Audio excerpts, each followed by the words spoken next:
Good morning again, Desiree, and the viewers at home. I am joined by SCOPA Chairperson Mkhuleko. As you had said in the intro, the SABC was here today, expected to discuss irregular and fruitless expenditure. But that meeting, as I'm talking to you now, Desiree, it's 20 to 11. It started at 9:30, but it has been adjourned. The SCOPA Chairperson Mkhuleko was saying that they will meet again in January, in the first term, actually not January, but in the first term of 2023. So he's going to tell us more about the reasons for them adjourning the meeting today. Chairperson, a very crucial meeting to discuss the finances of the SABC. We know that the SABC is not doing well financially. It's audited financial statements indicating that it had incurred irregular and fruitless expenditure. But you couldn't discuss that, and you've adjourned the meeting to the first term of 2023. Take us through why. Thank you very much. I think it's important that Parliament's own processes themselves are within the parameters of the law. The PFMA is very clear that the accounting authority of the SABC is the board. It is, of course, a matter of public knowledge that the term of the board expired, and Parliament is the responsible body for the appointment of the board who had been seized with that process. It ran its course until the point where the vetting had not been completed. So that's the first issue, which, as you know, we are still settled with an impasse with the SSA on the vetting question across the public sector. So the delays in the vetting process have led to the situation, amongst others, that the board has not been appointed. So the accounting authority is not there. However, there are provisions in law which say the CEO can be designated as the accounting authority in the absence of the board. That designation has not taken place. In the other instance, the provisions are also there that an interim board could have been appointed to ensure that the business of the SABC continues. This is not without precedence. There have been interim boards before. The issue of the CEO also being the accounting authority is not without precedence. We've had it at PRASA, SAA currently, that's the situation, and it has happened at ESCOM. So the reporting framework is not just not physically present here, but it's totally absent. So we can't proceed and talk to the executives of the SABC, whom in part may be implicated in the issues that we are wanting to raise. The committee had structured today's hearing into 3 parts in preparation for this meeting on matters arising from the 2021-2022 financial year, which has got quite a number of qualifications. The SIU was also here present because you know that there are investigations, including a secondment of the SIU at the SABC. So the lapses are as follows then. The SABC, in our view, and in the department and or ministry, should have invoked either the establishment of an interim board, the letter of request for the CEO to be designated as the accounting authority is sitting with National Treasury. They have not responded.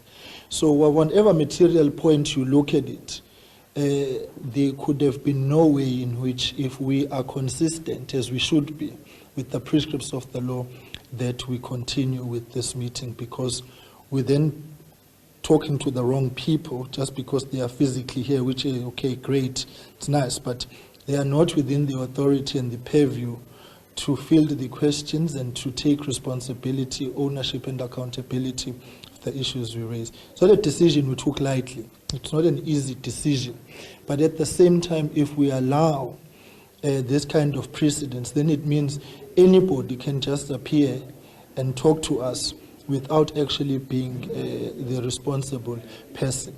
It speaks to governance challenges and governance failures at the SABC.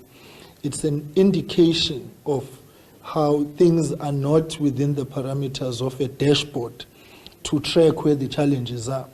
It's not as if boards are there in perpetuity. It's known that boards come and go. We've got another peculiar situation at the SABC, in fact, that we don't have a rotational board or a staggered board when people are appointed. So there was a wholesale expiration of the board. So nobody is there. We can, of course, as a committee, call the previous board members to come in to account for their period in office. But we need to do that once, or can do that once the board has been appointed or an accounting authority has been appointed. So whilst there are matters which we're placing squarely at the doorstep of the SSA in delaying the parliamentary process, there are issues that the SABC has failed in itself, including but not limited to the ministry, to have actually been proactive. Even if the CEO was appointed for one day to act as the accounting authority, but the fact that from October to date there has not been an accounting authority in itself tells you the governance challenges which prevail as the order of the day at the SABC. So in conclusion is to say this storm, imperfect or perfect, whatever way you want to look at it, has been largely created by the SABC. Should the South Africans be concerned that the CEO has not been designated as the accounting authority, because the SABC has been without a board for over a month now, and we only hear today that the CEO has not been designated yet? The Communications Committee, when the previous board's term expired, they said the 3 executives are going to be acting as board members. Should South Africans be concerned about that? We've got every reason to be concerned, not just from a citizenry perspective, but from an oversight perspective as well, and just from a governance perspective. The fact that an institution, an entity of the magnitude and size of the SABC, the public broadcaster, with so many problems of financial mismanagement, there are investigations taking place, one would assume that. Let's take you back to that conversation with Lulama Matya and the chair of SCOPA, Mr. Mkhize. Lulama, sorry, got cut there. Thanks, Desiree, again. Thanks, Desiree. Yes. Chairperson, you were explaining to the South Africans the concerns around the SABC not having an accounting authority. Yes, of course. So I was saying that it's not just a citizenry concern. It's a concern which the SABC in itself needs to have. It's a concern to us from an oversight, good governance perspective, that an institution of the magnitude of the SABC, a public broadcaster, can go on such a prolonged period of time without the necessary designations. It speaks to lapses in the governance framework, and therefore creating a conducive and enabling environment for corruption, maladministration, and non-accountability, because the question arises, who do you hold accountable for whatever would have happened now? And of course, any accounting authority is a successor in law. So they also need to explain to us the things that have happened, even from their own experience. But I must also highlight the fact that the vetting issue in its entirety is proving to be a prevailing perennial headache in the architecture of oversight and good governance in this country. And the pushback by the SSA, in our view, is totally unacceptable, because this is a 2014 cabinet resolution which says executives and persons in the SCM space in government departments and entities must be, not maybe, must be vetted.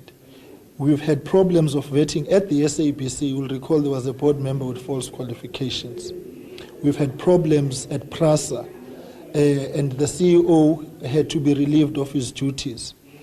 The law enforcement agencies were here last week appearing before us, the Hawks amongst others, indicating the challenge of vetting in certain areas. The SABC right now has got 100 people who should be vetted that have not been vetted. Now, if the SSA, whilst we understand, as we explained last week, there are issues which are not in our purview as SCOPA. National security is a necessary consideration.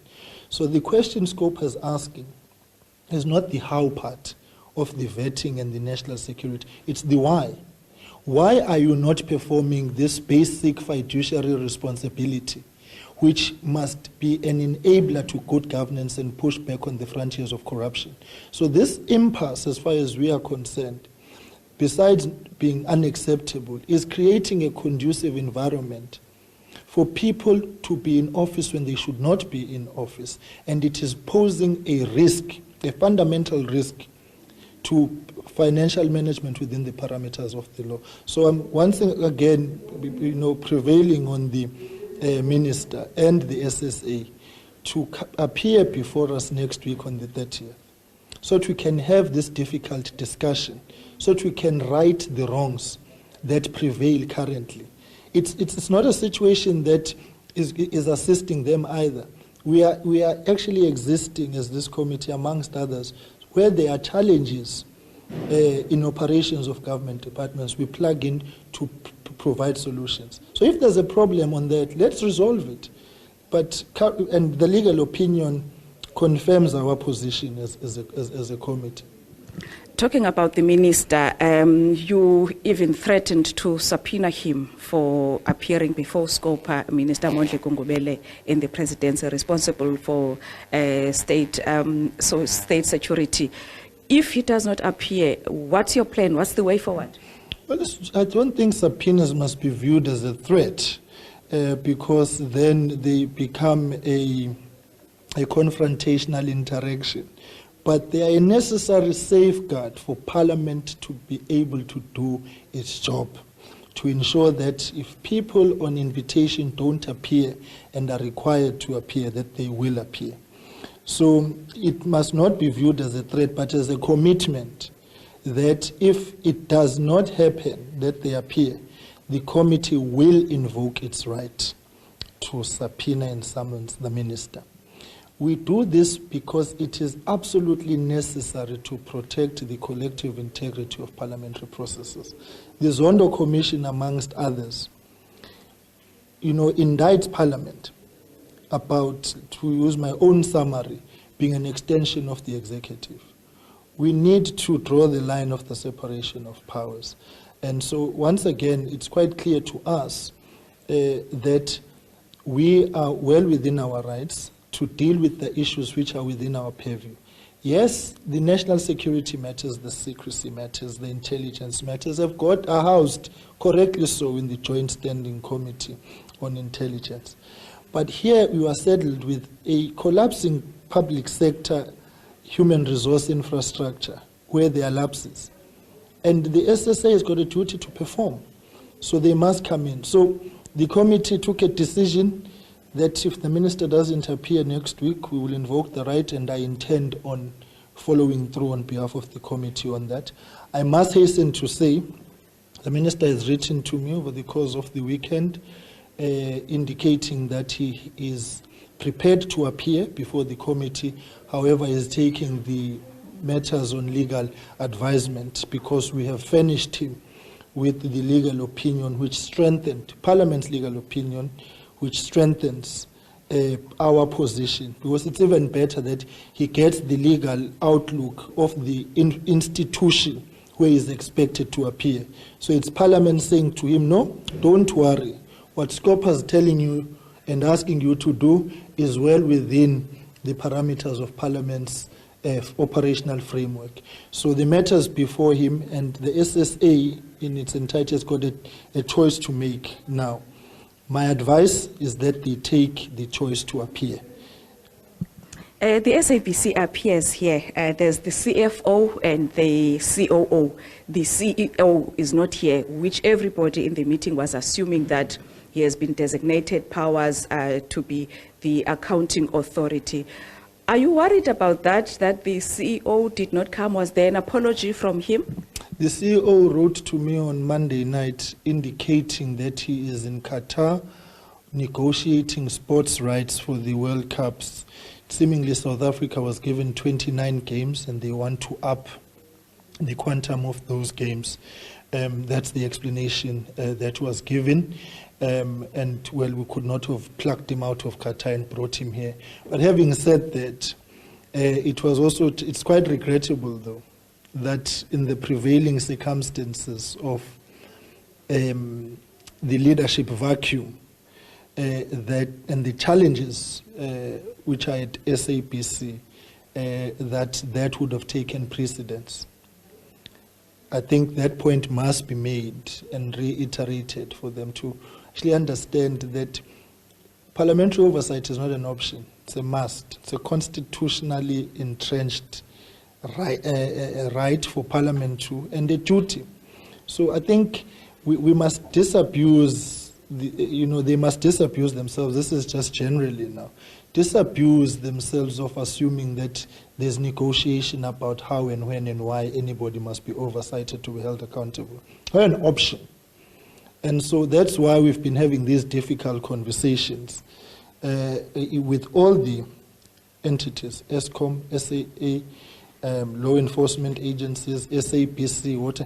You would know better the extent of the meetings that we have held this year have been difficult. You will even recall what may have happened at ESCOM, in April, and that my apology notwithstanding, we must also entrench the public notion in the sector that accountability is for those who have been appointed. They hold a fiduciary responsibility, they as individuals. That's why consequences flow out for them if they do things which are wrong and irregular, including but not limited to being declared delinquent directors, amongst others. Because as a person, when you assume the responsibility, you inherently assume the consequences that may arise for your action or inaction. So I think there has to be some sort of paradigm shift in the public space that even when the Zondo Commission is telling us the basic obvious, parliamentary oversight is not a negotiable, So I think we are finding ourselves increasingly having to chase after people. And that should not be the case. And I conclude by saying, as a committee, we are also quite understanding. We are not, rigid. When there are difficulties which make, we can't meet and so on, and we understand the circumstances of any space, there I can pride the committee. We are well versed on the issues. But what we won't compromise on is this thing of thinking Uguti oversight is optional. Thank you very much, Chairperson, for your time. Desiree, that was SCOPA Chairperson Mkhuleko Hlengwa ending that conversation with us, where we actually heard and discovered today that the SABC, for over a month, since it has been without a board, there has been no designated accounting authority. SCOPA members were assuming, and maybe the South African as well, the public was assuming that CEO Madoda Mxakwe has been designated as the accounting authority, but it turned out today that that process didn't happen. Hence, the meeting today, SCOPA, as it is legally required, could not continue with today's meeting, and they decided to adjourn it until the first term of 2023. With that, back to you at the studio, Desiree.